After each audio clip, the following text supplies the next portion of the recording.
Hey there, Heather. Ho there. It's Jeff Cutter Diamond welcoming you to another Degrassi Top 10. This is the Top 10 Comparisons episode. So is a famous photo, and I will give you context on that photo. And what will happen is that I will try to make the comparisons and all that, like to tell you the characters in the famous picture and to basically give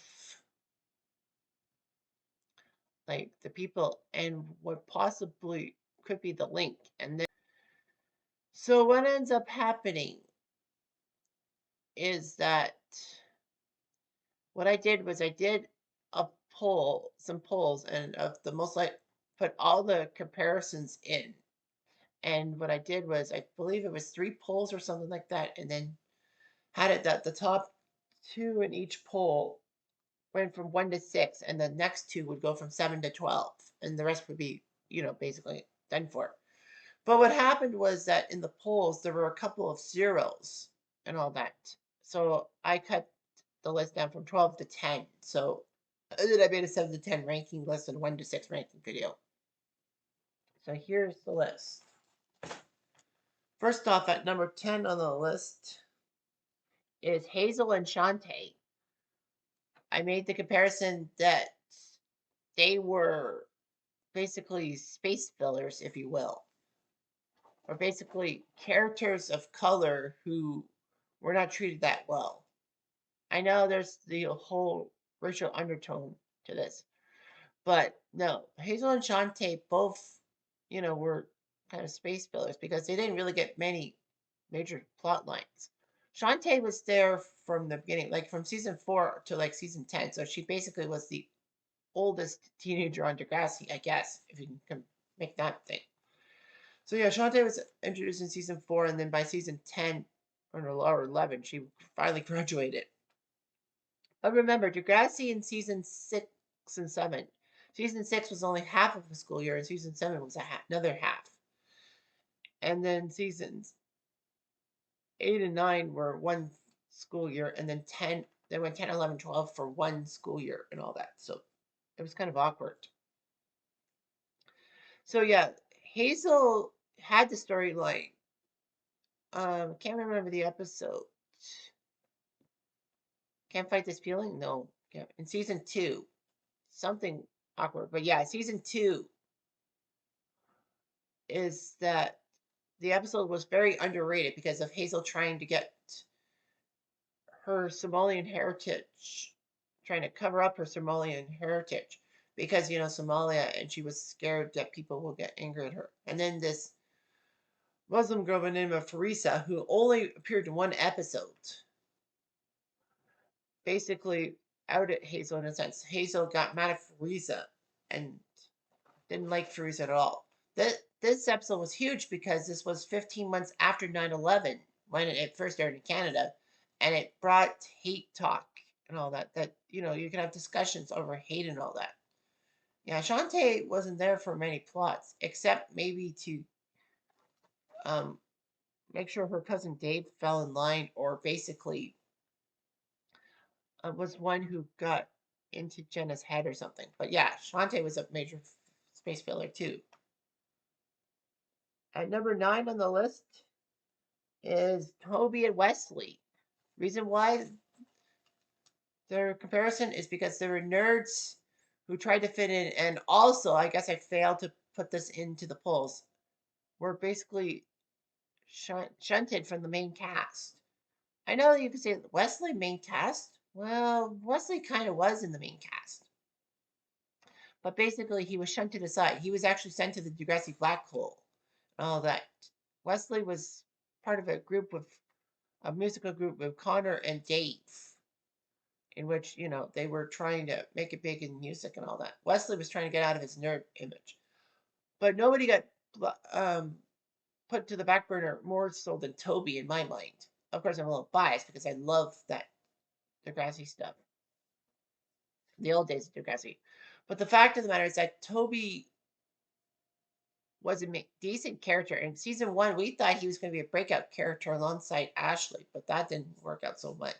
Toby was put on the back burner in a sense. He had the crush on Kendra and tried to keep Kendra close to him because he was scared that no girl's going to love him again and he may never find love again. And maybe because of his parents' divorce and all that, there's some clinginess to it. And then, JT treating him miserably and all that. And Toby easily was in Rick's clutches as a friend in season 4. They shared a lot of strange similarities and all that. And Toby had to deal with the aftermath of him being Rick's friend, especially to JT. But then, yeah, Toby was trying to fit in and all that. But, he was basically taken advantage of by JT a lot. And by season 7, he wasn't even in the opening credits. Fortunately, though, Toby at least got to appear in episodes and not be blackholed. Number 8 is Liberty and Connor. The reason why is because that they were powerful, underrated characters of color. It's all about the race and all that. But, a lot of people think they were overrated, and a lot of people also think that Liberty and Connor share a autism diagnosis. I find that hard to believe as someone with an autism diagnosis myself.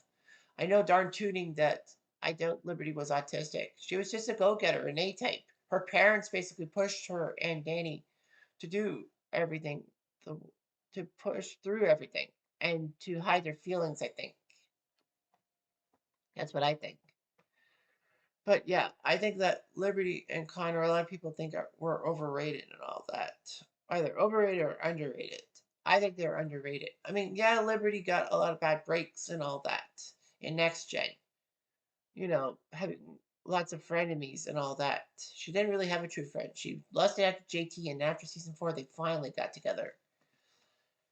And, her pregnancy angle in season 5, a lot of people hated that, mostly because it was told from JT's side of things, and also that they treated Liberty like a second class citizen to her own pregnancy. Her pregnancy, her birth, her son's birth was a subplot. I mean, I give Liberty credit because, when she had postpartum and all that, her parents didn't care. They just said to suck it up, Buttercup.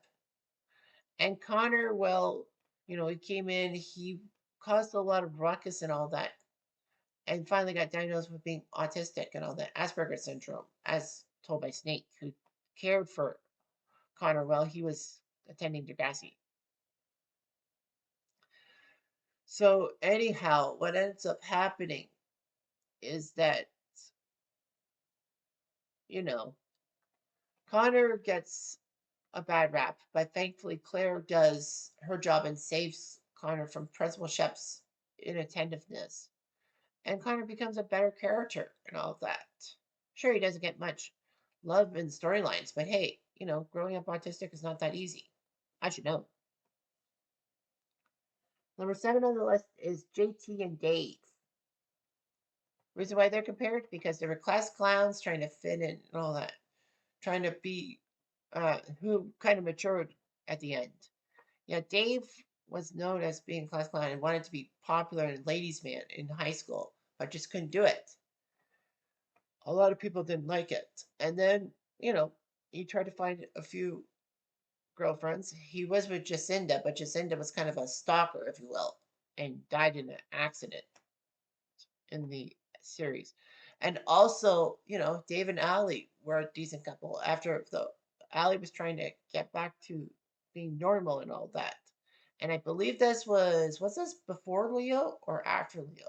I think it was before Leo when Ellie and Dave dated, and it was a decent couple. But then all of a sudden, Dave was being immature, and then he didn't really get blackballed. He just got forgotten about. JT, on the other hand, yeah, you could tell the first few seasons he was a class clown and all that. He ran for student council election on a joke campaign, and also Spinner. I mean, no, sorry, Toby convinced him because Toby had the troubles with Ashley because they were a blended family now. The fact of the matter was that, season 2, he got under Hatzalacto's skin and all that, but then he decided to learn to be more mature. So much so that he decides to dump Toby off in season 3 and try to fit in with the in crowd, if you will. Unfortunately for Toby, JT, it wasn't that easy to be green.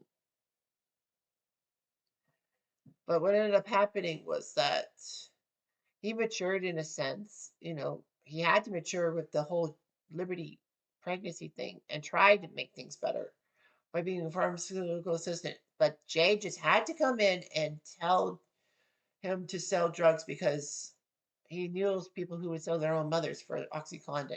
So JT does, and then realizes the error of his ways. Liberty tells him to stop this drug training. He tries to tell the drug dealer he doesn't want to do it again, but the drug dealer basically beats him up.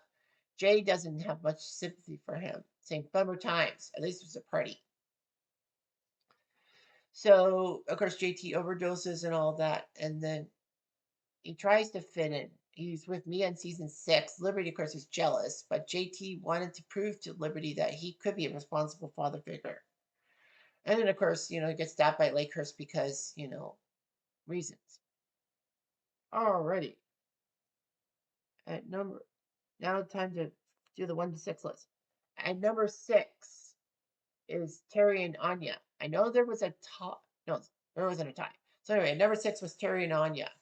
Reason why? They were just perceived as followers and all of that. Now you may be thinking, well, what are you talking about with Terry? She wasn't a follower. Did you not see her in the first few seasons of Degrassi pre-Rick? Terry was just nothing more. A lot of people said Terry was just nothing more than just being under Paige's shadow and all that. You know, Paige took advantage of Terry and Hazel a lot. The fact of the matter is that Terry had some insecurities about her weight and all that. Despite the fact that season 2 she did earn $500 for being a plus size model and waved that check in front of an ice cream vendor. Good for her. But the fact of the matter is, the biggest thing about Terry being a follower was when Ashley was trying to fix the situation with the ecstasy at the end of season 1 towards the start of season 2. But it seemed that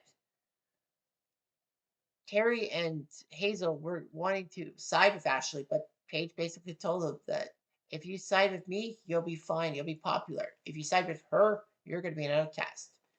Unfortunately, Terry and Hazel choose the Paige route, and Ashley looks terrible.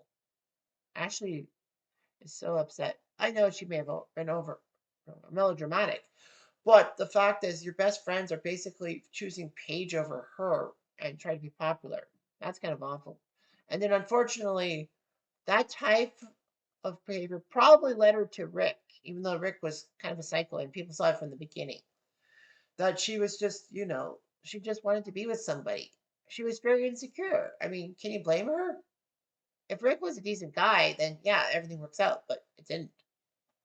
And how about poor Anya? Because Anya was basically Holly J's shadow in season 7, dressing the same as her. Basically, Holly J taking advantage of Anya plenty of times, even throwing Anya under the bus for a plagiarized essay, even though that Holly J convinced Anya otherwise. Anya basically snaps at Holly J, basically saying, "Why do you pick on me?" Holly J basically says, "Because you let me."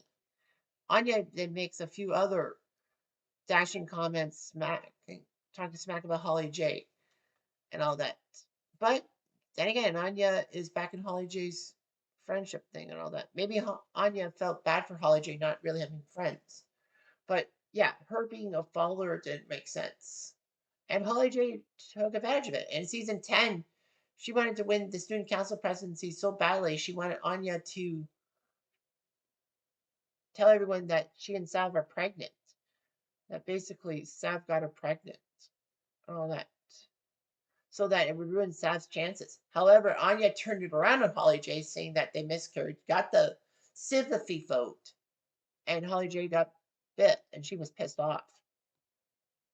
Anya, unfortunately, after trying a few things, including being with her mother's gynecologist, Dr. Chris, went to the army because it was perceived that all she was good for was following orders. Not good. Number 5 is Elliot Eli. And not just because of the similarities in names, but because they were both goth kids who kind of got past the goth phase to work within the system. Ellie was perceived as a goth kid because of all the books she was reading and all that, and having a relationship with Marco, but Marco was only using Ellie because he was hiding his sexuality, and Ellie refused to be his beard, as they call it. So Ellie in season three, her father went off to Afghanistan as a colonel. Her mother was a mess. She tried to take care of everything, but turned to taking her, slashing herself with a compass, if you will. I was going to say protractor, but protractors are not the sharp things. So anyway, Ellie's cutting was terrible and all that. Paige, for all her faults, told Ellie to get help, and Ellie did, and all that. The fact of the matter was, it was that cutting thing was so bad that CTV had to apologize because Three Girls in Montreal did the same crap and all that. But Ellie and Sean were kindred spirits. They managed Saturday's attention. They were a partnership, and it looked good until Sean left for Wasaga to deal with his PTSD and the Rick situation. And Ellie was all by herself. She basically tried to fix everything herself, but Alex told her that her mom is willing to help her. So Ellie tries to do all that. She tries to be with Craig, but Craig's with someone else, and Ellie almost drowns herself in Degrassi Takes Hollywood. It's actually true. I feel bad for her. And Eli. Well, Eli was this dark guy who drove a hearse, had a dead girlfriend named Julia, who he constantly talked about. Claire felt that Eli was mysterious and all that. And Claire and Eli had some off again, on again relationships, kind of like Emma and Sean. And then Claire blasted Eli, saying, "Did 6 months mean nothing? Did you just flip a switch and forget me from your memory?" I think she was being melodramatic. But Eli was trying to fit in with people and all that. And let's not forget that Eli was the one who found Cam's mutilated body in season 12 in bittersweet sweet sympathy. Sympathy. And Eli's told by Snake, we have something in common because Snake was the one who found Chloe Tanner dead of a gunshot wound in Degrassi High when Claude was being a dick and all that. So yeah, and Eli tried to fit in with Claire and all that. There was supposed to be an endgame. Speaking of Claire, number 4 is her and Emma for both being the protagonist and basically being melodramatic. I take that into consideration. I know Claire and Emma meant well with their stuff. Sometimes they go overboard. I think they do, but it's just weird. So Claire and Emma were the main people. Well, Emma was the main person from seasons 1 to 7, and then once they moved away from the Degrassi area to the Lakehurst people and the new Degrassi people, Claire was made to be the new protagonist in season 8. I know that the comparisons thing doesn't even talk about the people from next class and all that, but yeah, Maya definitely would fit in with the Emma and Claire vibe because she was made to be the protagonist after Claire's graduating class finished and next class happened. But remember, next class was not really supposed to happen until Netflix wanted it to happen. So Emma, for all her good protagonist stuff, had some bad moments. Season 1, getting jealous of Manny being on the Spirit Squad, being catfished, not really talking about the trauma she may have had from that. Season 2, upset that her mom would date her teacher, having that war of words with Radich over genetically modified foods. No one won that one. Season 3, her getting separated from Manny as a friend because of some poor decisions. Emma trying to find her birth father, defying Spike's orders, and the whole abortion thing with Manny and all that. Her realizing that she needed to help Manny, like it or not. Season 4, her trying to make sure Liberty and Kristen not get together because it would hurt Emma. I don't know why. Emma just wanted to be popular and all that. And it bit her in the butt because she wanted to join Peach's clique, did the Orange Ribbon campaign trying to get rid of Rick, and they realized that she went too far, stopped it, and then basically was an outcast, only with the Quiz Bowl team. And then, of course, Rick making the advances towards her, and she blew them off. She told Rick a couple of times, but Rick wouldn't take anything for wouldn't take no for an answer. So he basically blows steam and wants to kill Emma, but Sean saves Emma's life and all that. Emma feels lost without Sean. Her need for Sean probably was manifested in her being with Peter, which was very terrible and all that. I don't like it one bit. And then Sean came back to season 6, kind of broke up Emma because I think the internet boards were not happy with that. And then, she wanted to lose her virginity. She had to deal with the whole JT stabbing thing, and a lot of people were thinking she went overboard. Well, guilt ruined her. Guilt ruined her because, like, it was at an event that should never have been taking place when Spike and Snake were gone. And, JT died steps from her house. It's a murder investigation. She had to freak. At least Emma didn't internalize her stuff like she did with the Rick situation. And then she realized, I guess, in a sense, she realized how bad she was and needed to cling on to Manny as a friend and cling on to a boyfriend as much as possible. That's how Damien came to the picture. Despite the fact that Emma did help Snake out with season 7 with Darcy's false accusations, Spike wanted to leave, but Emma says, "No, I'm not leaving. I can't leave my stepfather in the lurch." The fact of the matter is that, season 8 and 9, she was clinging towards Manny and Liberty and Kelly and all that. That was just not good. And she married Spinner. Claire, of course, was the protagonist. She was supposed to be an Emma type when she stands up for Connor in the face of Principal Shep.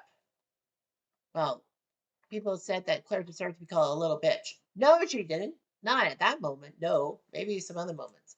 But yeah, Claire and Eli, Claire and Jake, upset that Jake's dad would marry Claire's mom, which means they were step siblings, and Claire couldn't go after Jake. Yeah, Claire was drama, I must admit. After all, she did have sarcoma, sarcoma and all that, and had like cancer in it, and had to go through recovery and beat cancer, which was great and all that. And then she got impregnated by Eli. She miscarries in season 14, and then she goes bonkers over pills, security cameras, going back to the way everyone thought that she was just going to be Emma 2.0. I don't talk too much. Number 3 is Paige and Holly J. Reason? They were queen bees. And it's kind of awkward with with the comparison statement because, Paige and Holly J kind of were rivals because, Heather St. Clair, the famous unseen character, was always fighting with Paige to be the queen bee of Degrassi. Paige hated Heather. Heather probably hated Paige or probably didn't care about Paige. One Degrassi mini said that Paige was actually Holly J. It was a different persona. Kind of believe it. I don't know. Nevertheless, Paige loved trying to be the queen bee, and she had Hazel and Terry in her spell and all that. And they could run Degrassi. Run the world, girls. Run the world. But of course, Paige's mean girl streak was not really the best and all that. Unfortunately, Paige got in season 2 when Dean raped her. And then in season 4, you know, Dean got off scot free because of lack of evidence, which unfortunately is very common in both Canada and the United States at the time and now, because at the time was 2004. But nevertheless, Paige crashes her Spanish car into Dean's car, gets revenge and all that in a sense. She was cool and all that. Her and Spinner should not have been an item because Spinner was just a prick. Yeah, she wanted to rule Degrassi. She didn't want anyone to, see her for being a shell of herself. That's Holly, and it's like Holly J too. Holly J went to Lakehurst to get out of her sister's shadow because Heather was at Degrassi. And then when she came to Degrassi via Lakehurst in that fire, Holly J was trying to run the school and all that. She had Anya as a follower, but she didn't have a second follower. I think everyone hated Holly J, and Anya felt sorry for Holly. Holly would mature in a sense. Same like Paige. Like Holly J matured in a sense. A face range thing about I hate Holly J basically made Holly J question herself. And also, let's not forget that, the kidney thing and all that with her birth mother, the $20,000 and like all this argy bargy. So yeah, that's a massive comparison. Number two, voted in at number two is Alex and Bianca. Reason being, they were both mean girls trying to fit in and all that. Bianca was terrible in season 10. She outed Adam in a sense as being transgender by playing with Adam and then exposing Adam for being a girl. But regardless, Bianca was a terrible person. She was in Vince's gang and all that, and kind of seduced Drew in a sense. Bianca was being attacked by Anson in season 12. Drew fights Anson, gets overpowered, but Bianca decides to smash Anson's head with a rock, killing him, and then everything's fine. Unfortunately, she left her bracelet at the scene of the accident, and Vince picks it up and basically uses Bianca, basically saying if Bianca does whatever he says, then he won't go to the police and out Bianca and Drew. Drew, of course, takes the fall for Bianca, which is stupid. I mean, like, Drew should have said Bianca did it, but in self defense, I think Bianca would have got a break. But Bianca also would have been worried because, she was a troubled girl with a criminal record and all that. And she was worried that the cops were not going to listen to her or basically put her in jail. But, she matured in college and all that after going to college. And under Mrs. Torres's wing, she did better. I mean, Drew told Audra to deal with Bianca because, Bianca wanted to kill Vince after Vince shot at Adam. I think he was aiming for Drew at the dance and all that. Bianca needed to clean her act up. And Alex, she was a tough girl in season 3, part of Jay's gang, the Candy Bandits, and then basically picking on Emma because Emma's clean, holier than thou personality. But Emma basically kicked Alex's butt. Sure, Emma had a few shiners, but whatever. She did take down Alex. Alex in season 4 would put herself into Paige's group and into the main gang to get rid of Rick from Degrassi. She was named student council vice president by Marco, even though that she wanted to out Marco as being gay. But she thought better of it, and Marco paid her back in a sense. So anyway, yeah, Alex was just a troublemaker and all that. She did have a soft spot because, the whole domestic violence thing with Rick, it brought things back to Alex because, her mother was a victim of this stuff. And so she didn't want, her mother to suffer all that. It would have been nice, but she was being a bully about it. It was just basically her, Jay, and Spinner to hurt Rick once and for all. They did the painted feathers. Alex poured it onto them, onto Rick. And then Alex bemoans everything after Rick went on that shooting spree, if you will. But unfortunately for Alex, well, she got gonorrhea from Jay. That should have been the key for her to go forward and out Jay for his role in the Rick situation. But that would have outed her, and she didn't want that. So, yeah. Usually I don't have to refresh myself, but I have to. Cheers. So, yeah. So Alex was trying to get out of her mean girl thing. By seasons 5 and 6, her mother and her were in a bad situation. Alex decides to be a, a girl at a gentleman's club to pay for things, but unfortunately, Alex's mom uses the money to bail her boyfriend out, and Alex and her have a falling out and all that. Alex has the relationship with Paige, which everyone was shocked about. I'm not against gay relationships, but the way they set up Paige to be with Alex, Paige was always into guys and all that. Olander even. But I guess season 4, she just couldn't trust guys. Dean got off scot free from his rape. Spinner was being a prick and being with Manny behind Paige's back. Rick came back to the school and caused havoc. And Olander. And I was sickened when Paige was defending Olander. Why? But yeah, Alex and Paige were a decent couple, but the class system ruined them. And finally, number 1 is Manny and Allie because of the whole quote attributed to Manny saying, I want to be hot. I don't want to be cute. Puppies are cute. Kittens are cute. I want to be hot, not cute. I know I didn't say the right stuff, but the fact of the matter is that Allie wanted to be cute, wanted to have guys fawn all over her.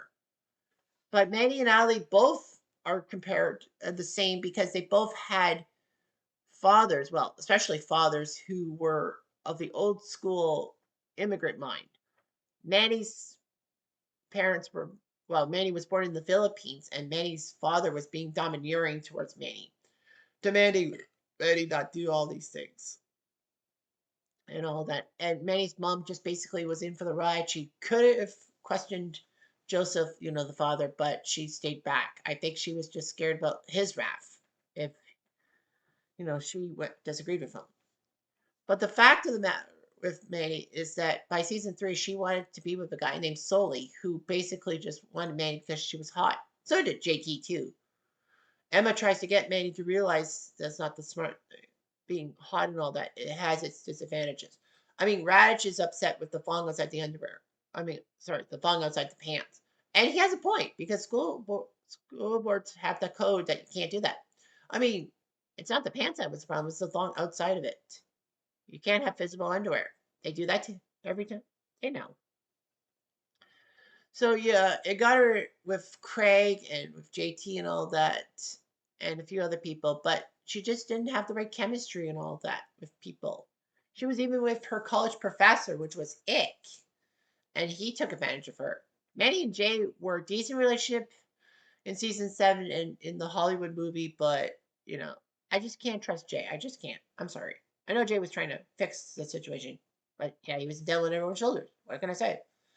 And Ali, she wanted boys to fawn over her. She had eyes on Johnny DeMarco, and unfortunately, she got herself in trouble by texting a nude of her and basically trying to be under, trying to get out of her father's shadow. Like her father was Muslim and all that, wanted Ali and Sav to do Muslim customs, even or having arranged marriage for Sav and all that. That Ali had to do all the work and Sav didn't have to do much. Kind of stupid, don't you think? And of course, Ali's mom basically didn't question Ali's dad's motives. Ali then got herself in trouble trying to be with Drew, and then the fight with Bianca in the boiler room. Audra basically didn't like Ali and all that. And Ali went to another school because of her record. Unfortunately, her supposed friend at the new school busted her for cigarette smoking, and basically Ali's mother rather believed the testimony of the liar than Ali herself. Ali then runs away because she feels that her family just doesn't trust her and all that. Fortunately, though, Ali does come back home and her parents try to be better. And also because Johnny DeMarco even told her that you can't run away from your problems because he was there when Drake Lampley stabbed JT in the aorta. And then, he tried to forget it and all that, and he had some problems. So yeah, Ali then buckled down, was decent, had a few good relationship with Dave and Dallas, and unfortunately Leo, that was a terrible relationship that should never have happened. Why was Ali with Leo? It regressed her character in a sense. So there's your comparisons. And of course, the poll results at the end of the video. Anyway, I'm Jeff Diamond. Adieu.